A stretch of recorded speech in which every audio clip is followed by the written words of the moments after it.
Hola Sebastián, ¿cómo estás?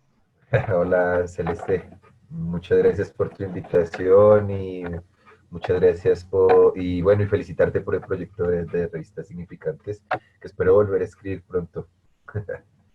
Muchas gracias, Sebastián, bienvenido, gracias a vos por estar Ujú. hoy con nosotros, con Revistas Significantes, conversando.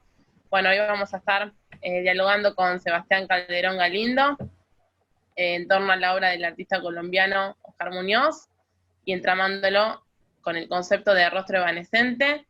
Y bueno, Sebastián, contanos un poco acerca de vos. Bueno, yo soy pedagogo, tengo estudios en psicoanálisis acá en Colombia. Actualmente soy maestro en una facultad de artes, en la Facultad de la Universidad Pedagógica Nacional. Y pues nada, muy contento con este encuentro y por los posibles relaciones y puentes de que pueden construirse entre arte y psicoanálisis, que me parece que es muy valioso.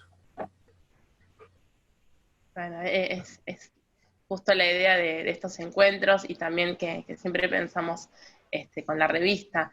Así que bueno, me interesa preguntarte primero, bueno, elegiste al artista Oscar Muñoz, artista colombiano. ¿Por qué lo elegiste a él? ¿Por qué su obra te llamó la atención, te interesó para conversar? Yo creo que un poco acá en Colombia el arte tiene una particularidad que como bien lo viste con David La Pujada, es esa potencia de lo minoritario, ¿no? Acá hemos vivido un proceso muy complejo que Oscar Muñoz plantea de una forma clara y contundente, que son los procesos de violencia y los procesos de desaparición que hemos vivido hasta casi unos 30 40 años, que se ha recrudecido la violencia, ¿no? Entonces, me llama mucho la atención el lograr hacer un diálogo entre esta complejidad que se nos presenta acá en Colombia y es con respecto a lo crudo que tiene esa violencia, ¿no? Que es inédito que seamos en Latinoamérica uno de los países más violentos y que el arte sea un punto de fuga a esas manifestaciones obscenas y de alguna otra forma ominosas que se nos presentan acá a diario, ¿sí? Acá, pues, un artista como Oscar Muñoz nos hace sensibilizarnos y visibilizar un poco esa, ese recrudecimiento que vivimos acá en este país. Es interesante escucharte porque, bueno, pensándolo desde Colombia, también desde Argentina, ¿no? Y desde Latinoamérica, la violencia, el cuerpo, la desaparición, ¿no? Temas Ujú. realmente fuertes para pensarlo. Y además, qué giro que le puede dar, como recién vos decías, desde lo que es sensibilizar y visibilizar desde el arte, ¿no? Hay una particularidad ahí, ¿no? Más allá de que uno pueda, en muchas formas, ¿no? Este, de acercarse, de abordar estas cuestiones, pero bueno, la particularidad del arte.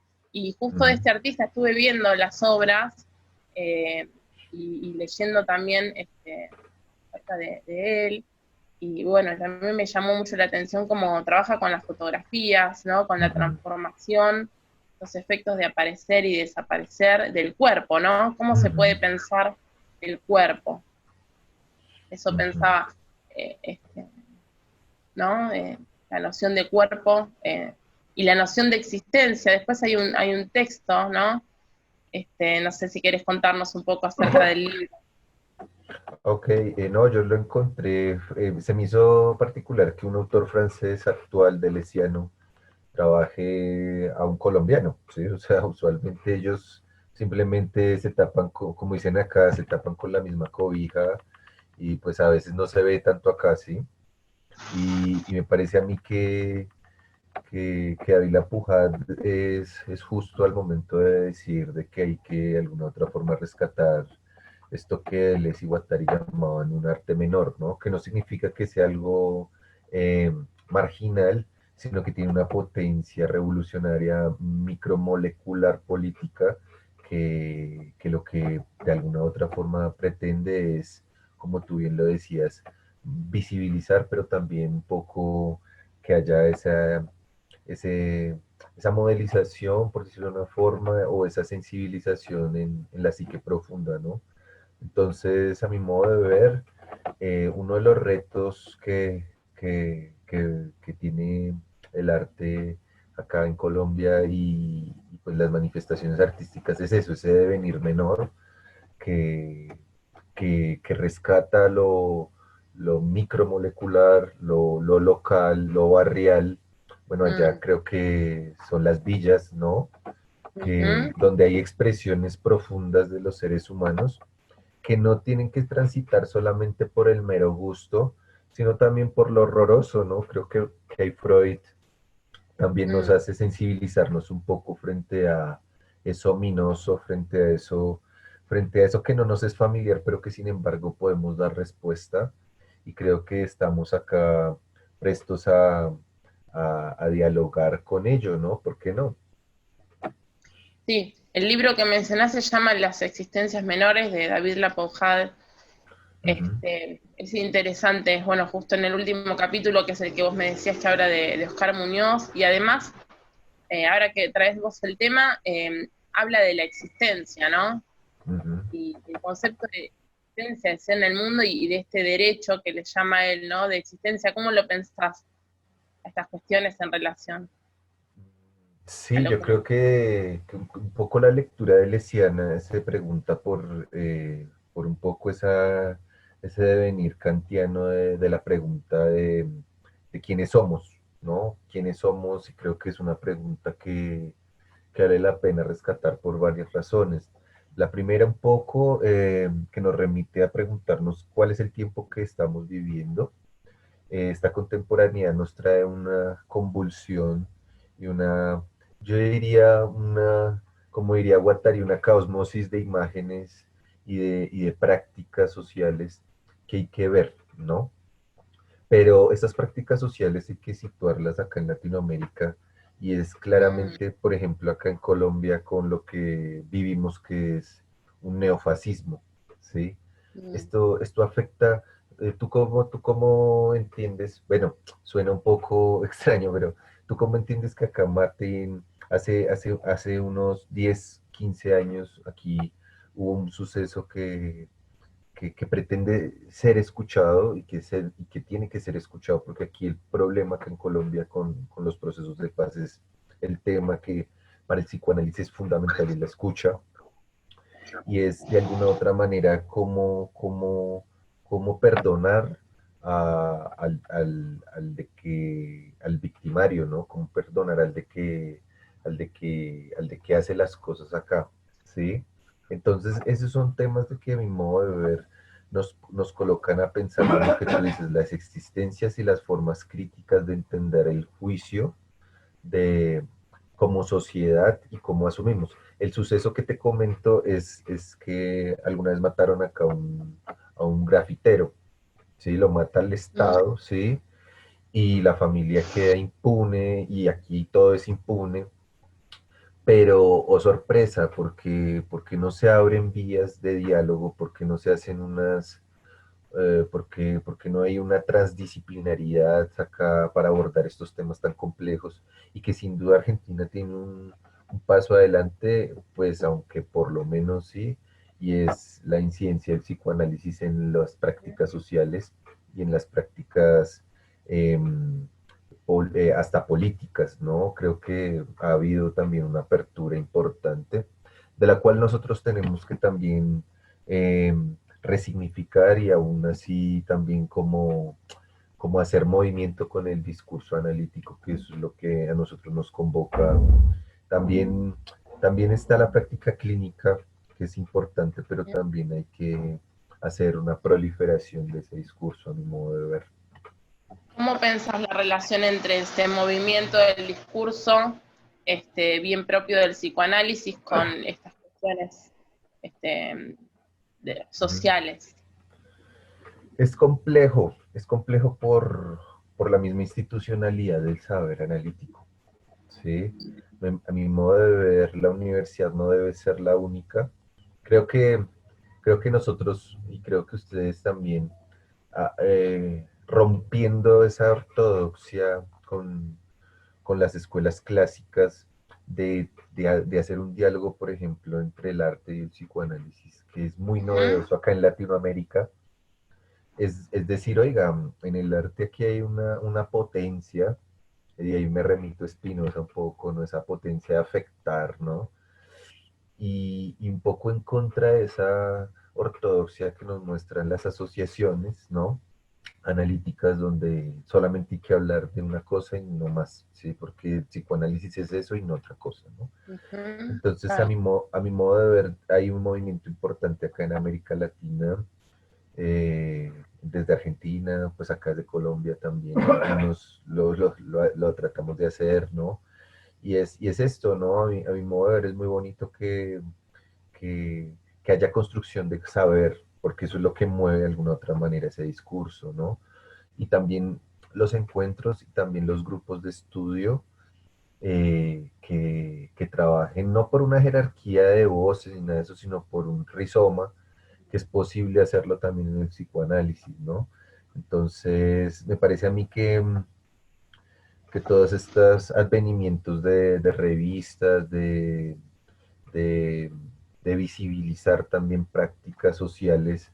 Por ejemplo, en el Brasil es fundamental este acompañamiento analítico en las favelas, un poco más un poco más desde un lado político, pero me parece a mí que es fundamental porque a la gente, los terapeutas van a las favelas y escuchan a la gente, ¿sí? Claro. Un poco esa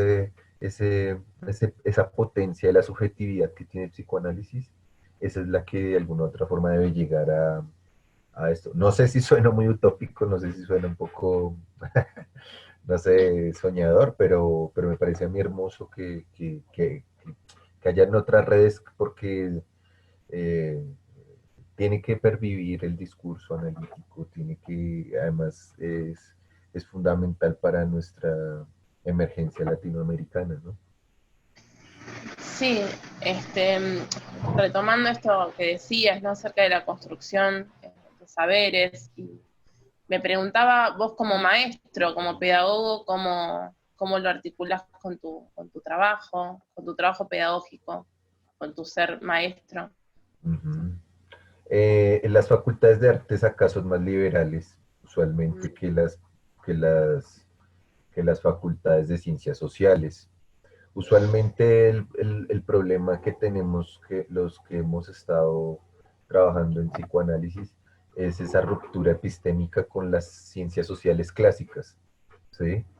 Entonces, lo que a mí me parece importante en el terreno de las artes es llevar, por ejemplo, este discurso, que vos puedas hablar de Lacan, que vos puedes hablar de Freud, que vos puedes hablar de, y los muchachos les interesa, les llama la atención, los mueve y también los mueve a sus creaciones y decir, oiga, aquí hay un proceso que no es del todo consciente, pero que me hace abrir posibilidades de creación a otras cosas. Eso ya con eso en el terreno de lo educativo me parece a mí que es fundamental, ¿no? Que ellos se cuestionen, oiga, de verdad que en la creación hay otra cosa, oiga, aquí cómo involucro mi deseo acá con la obra, eso es fundamental, ¿sí? Entonces me parece a mí que la Academia de Artes ayuda a ser un poco más abierto en ese aspecto.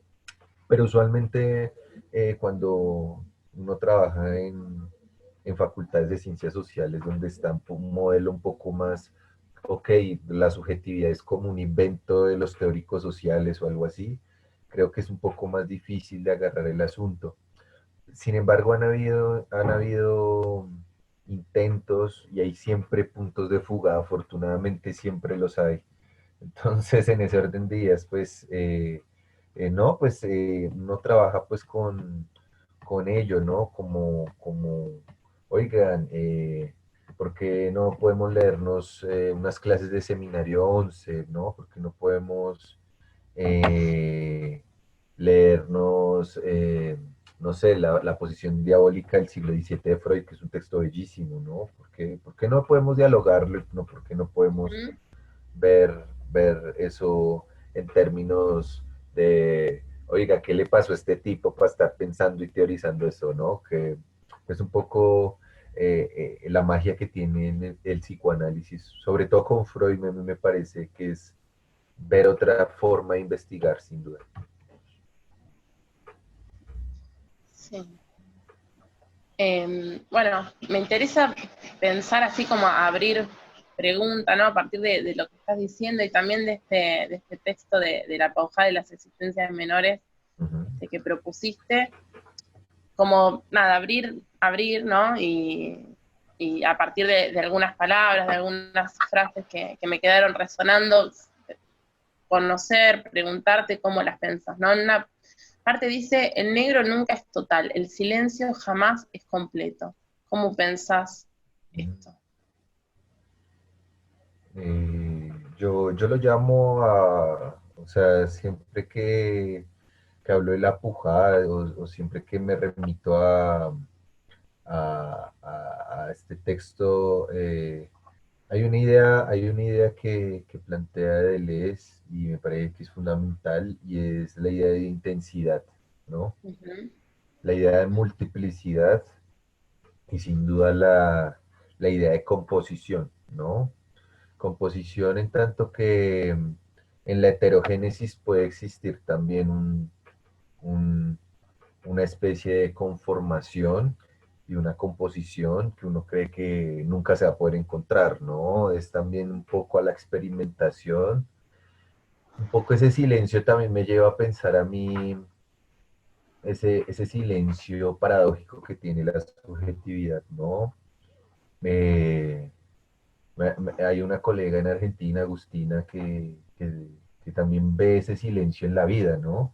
Un poco en su tesis doctoral de psicología trabajaba un poco el silencio de los hombres en el incesto, o sea, ese Mm. silencio de los hombres en el incesto, porque usualmente ese silencio puede ser, llamémoslo abiertamente incómodo, puede ser un poco enigmático también, ¿no? ¿Por qué no denunciar, ¿no? ¿Por qué no hablar? ¿Por qué el victimario no habla, ¿no? Además, por todas estas ideas, llamémoslo así, eh, bueno, machistas, llamémoslo como sea, ¿no? Que han imbuido a que ese silencio aún se, se complejice más, ¿no? Y ver la fragilidad de los vínculos de lo masculino creo que es también lo fundamental, ¿no? Bueno, ahora que traes esta cuestión de lo masculino, ¿no? Que también lo podemos pensar en relación al cuerpo, ¿no? Ujú, Otra de las preguntas también que quería hacerte para abrir y para ver cómo lo pensabas, la Pojade también en el texto, habla, ¿no? De que dice, tratamos con cuerpos físicos, tecnológicos, musicales, pictóricos. ¿Cómo ujú. pensás en relación al cuerpo? Sí, Eh, yo creo que lo que rompió la epistemología contemporánea, y eso de sí que dar créditos grandes con Lacan, y también a Freud, ¿no? Y fue ese alejamiento del sujeto cartesiano, ¿no? Esas unidades y esas dualidades casi que totales con las cuales también nos vemos imbuidos en gran parte de nuestra psique profunda, ¿no? Esta dualidad cuerpo-alma, donde el cuerpo y el alma parecieran que fueran desunidas, ¿no? Creo que Deleuze y la Puja tienen a un precursor que es fundamental y es Spinoza, ¿no? Ujú. Y Spinoza nos lleva a pensar ese paralelismo entre cuerpo-alma, ya no podemos separar el cuerpo del alma, ya no podemos separar el alma del cuerpo y ya no podemos separar la forma de la esencia, ¿no? Entonces, de alguna otra forma, eh, lo que nos lleva a pensar es que puede un cuerpo, ¿no? Como el mismo Spinoza lo dice, ¿no? Que puede un cuerpo, de qué afectos puede ser afectado, ¿no? y creo yo que así estemos en un terreno de la música, en un terreno de la tecnología o en un terreno del arte, siempre va a haber una composición, una relación de cómo me afecta eso a mí, ¿no? Cómo me afecta el otro a mí, ¿no? Creo que sería muy distinto también si estuviéramos en un café hablando, no sé, sería algo mucho más interesante, no sé, por lo menos podría darte un abrazo, podría darte, pero también aquí hay una composición, ¿no? También aquí podría haber aquí hay una composición y creo que eso es un poco lo que nos quiere de pronto expresar un poco la Pujad, ¿no? Esa multiplicidad, ya no podemos hablar de un cuerpo, tenemos que hablar de una multiplicidad, ¿no? Sí, también en un momento cita a Kafka, ¿no? Con esta cuestión del paseo y del lugar en el mundo, Ujú. pensar, ¿no? La existencia y qué lugar para, o sea, cuál es nuestro lugar en el mundo, cuál es el lugar para ese cuerpo y también pensándolo ahora, ¿no? Recién hablabas del abrazo y estamos justo en un momento de Ujú. cuarentena, de virtualidad, ¿no? ¿Cómo pensás Ujú. estas cuestiones con relación al tiempo que estamos Sí, viviendo? a veces pareciera que el virus fuera humano, demasiado humano, ¿no? Porque si no hay esa composición, pues casi que estaríamos partiendo una micropolítica revolucionaria que es el rizoma, romper rizomas, ¿sí? Romper rizomas, como diría un esquizoanalista uruguayo, Alfonso Lanz, están nada más ni nada menos que negándole la posibilidad a los niños que se abracen con sus abuelos, ¿no? Esas prácticas son fundamentales en una sociedad parental, ¿sí? Esa estructura elemental del parentesco que tenemos nosotros con nuestra familia está siendo rota, fragilizada, ¿no? Y creo yo también de que un poco esa denuncia que sobre todo hace Deleuze y Guattari en Kafka por una literatura menor, es es esa maquinaria fascista que modula y modela la subjetivación, ¿no? Esa maquinaria fascista que tiene un brazo con- completamente, eh, llamémoslo así, negativo, que es lo jurídico, ¿no? O sea, no sé cómo se plantea en Argentina esto, pero pareciera que Kafka fuera colombiano un poco, porque Ujú. acá las leyes están por encima de los sujetos. Ojo, Mm, sí, y no debería ser así, no debería ser así porque acá se absuelve a los malos y los buenos, pues sí, si vos tenés poder acá, económico, político, sí, un poco también esa maquinaria se asemeja a una maquinaria perversa, ¿no? Una maquinaria eh, que a Kafka le tocó mucho y fue esa maquinaria fascista, ¿no? Cómo modular esa subjetividad a partir de esa máquina fascista, ¿no? Que lo hace devenir otra cosa, ¿no? Pero también en esos devenires hay puntos de fuga, ¿no? Que, bueno, me tocó acompañar una tesis hace poco de una compañera que trabajó lo femenino en Kafka, ¿no? Entonces uno ujú. decía, pareciera que cuando uno lo leyera, que ¿dónde están las mujeres, no? Pero personajes como la hermana, como Félix, como no sé, las propias mujeres del proceso nos hacen pensar que, que ese devenir femenino de Kafkiano es una respuesta a toda esa, llamémoslo así, ese dominio burocrático, fascista y si me lo permiten, abiertamente un capitalismo de hombres, ¿no? Mm, interesante, ¿no? Para pensarla en relación a la obra de Kafka. Este, Ujú, sí, es interesante. Bueno, la Pojade en el texto también tiene varias referencias a Kafka, ¿no? Otra cuestión también que me quedé pensando a partir de este libro y también de la obra de Oscar Muñoz, en una parte del libro, la Pojade dice los verbos, ¿no? Afectan los modos de existencia, algo así, ¿no? Ajá. verbos como aparecer, desaparecer, reaparecer. ¿Cómo pensás esta cuestión de que un verbo pueda afectar una existencia? Eh, no sé, me haces recordar a una charla que tuve hace poco con un colega argentino, Fernando Reverendo, no sé si tú lo has escuchado, Fernando. Fernando decía, ¿qué pasaría si cambiáramos la I por la O? Siempre utilizamos I, Ah, la O. Y yo decía, pero extraño, extraño. Perdón, la O por la I, perdón. La O por la I. ¿Sí? no, por... Ujú, Porque siempre usualmente lo que hacemos es dualizar el mundo, o esto o aquello, ¿no? O lo bueno o lo malo, o claro, lo permitido o lo no permitido. Sí, dicotomizarlo, claro. exactamente. Entonces yo decía, y bueno, ¿y qué pasaría si utilizamos la I, ¿no? En lugar de la O. ¿Sí? O sea, no lo pongamos en términos de verbo, solamente en una, no sé, conjunción creo que llaman, perdón, no sé, no me Sí, acuerdo. sí, En lugar de la O, la I. O sea, hombre o mujer, pero nunca hombre claro. y mujer, ¿no? Eh, lo bueno o lo malo, pero no lo bueno y lo malo, ¿no? Imagínate eso en un campo, o sea, en un campo tan complejo como el de nosotros, el castellano, eh, un simple, una simple conjunción transforma la forma de ver la dicotomía, ¿no? Cuerpo o alma, ¿no?